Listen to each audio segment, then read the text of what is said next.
Good morning students.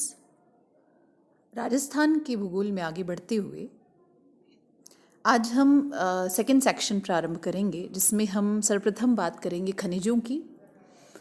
खनिजों के वितरण को जानने से पहले ये जानना ज़रूरी है कि खनिज क्या होते हैं। तो आज की वीडियो में हम खनिज का तात्पर्य और खनिज के प्रकारों की चर्चा करेंगे।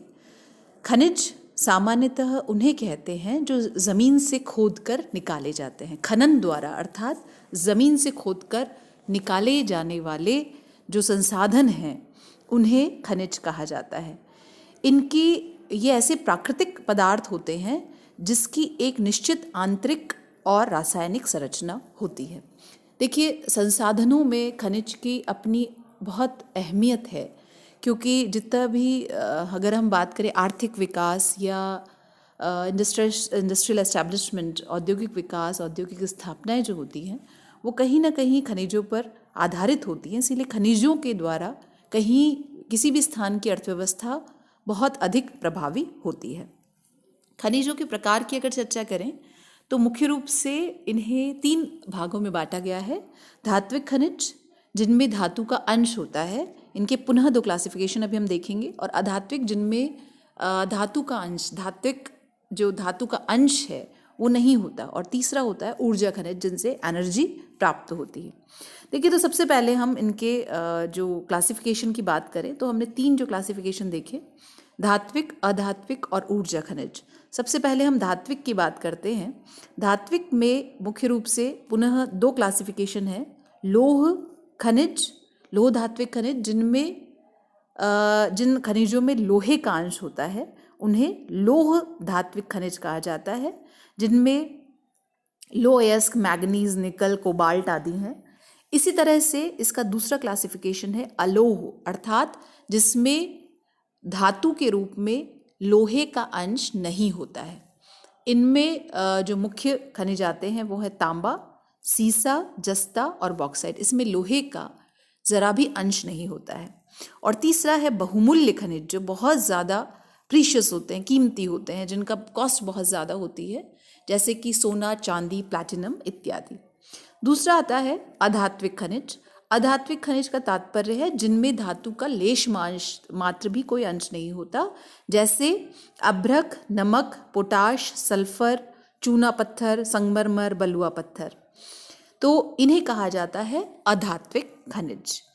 तीसरा आता है ऊर्जा खनिज। ऊर्जा खनिज, जैसा कि नाम से स्पष्ट है, इनके द्वारा इनका क्लासिफिकेशन लोहे या धातु की उपस्थिति के आधार पर नहीं किया गया, अपितु इनसे ऊर्जा प्राप्त होती है, एनर्जी। जैसे हमारे शरीर को संचालन के लिए ऊर्जा की ज़रूरत है, वैसे ही मशीन को भी, इलेक्ट्रिसिटी प्रोडक्शन के लिए भी ऊर्जा की आवश्यकता होती है। तो ये ऊर्जा जिन खनिजों से मिलती है उन्हें ऊर्जा खनिज कहा जाता है। इनमें 3 प्रमुख हैं, कोयला, पेट्रोलियम और प्राकृतिक गैस।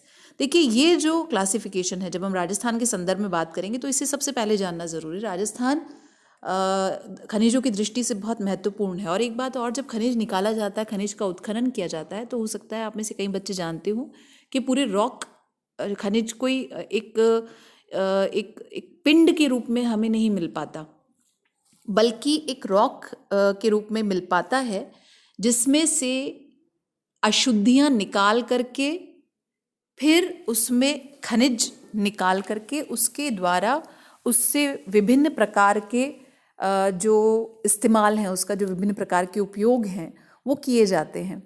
तो इस तरह से जो खनिज का खनन, निष्कर्षण, मतलब उसे निकालना और उसे उपयोग के योग्य बनाना, उस पूरे प्रोसेस में कई क्रियाएं सम्मिलित होती हैं उस पूरे, और ये बहुत ही कॉस्टली भी होती है, बहुत ज़्यादा इसमें धन जो है वो आवश्यकता इसके लिए होती है, क्योंकि उस पूरे रॉक का निष्कर्षण करना, क्योंकि वो बहुत भारी होती है, हैवी होता है, तो उससे उसका ट्रांसपोर्ट करना, इसीलिए ज़्यादातर खनिज निष्कर्षण और उसके प्रोसेसिंग की जो यूनिट्स हैं वो उसी के आसपास के क्षेत्र में, जहाँ पर खनिज का खनन हो रहा है, खान है, उसी के आसपास के क्षेत्र में लगाई जाती है, जिससे कम से कम ट्रांसपोर्ट कॉस्ट उस हैवी मटेरियल की, उन अशुद्धियों की, अननेसेसरी उन वेस्ट की ना देनी पड़े।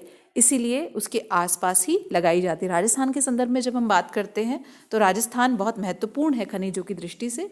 लगभग 79 मिनरल्स, ऐसा माना जाता है 79 मिनरल्स यहाँ पर मिलते हैं। हालांकि सबका निष्कर्षण नहीं हो पा रहा है, प्रोडक्शन जो लिमिटेड है उनकी चर्चा हम आगे वाले वीडियो में करेंगे। पहले इस बात को आप समझ लीजिए कि खनिज क्या है और उनके प्रकार क्या क्या हैं, इनको अपने नोट्स में प्रिपेयर कर लीजिए। नेक्स्ट वीडियो में हम राजस्थान के खनिजों के उत्पादन की बात करेंगे। Thank you and take care.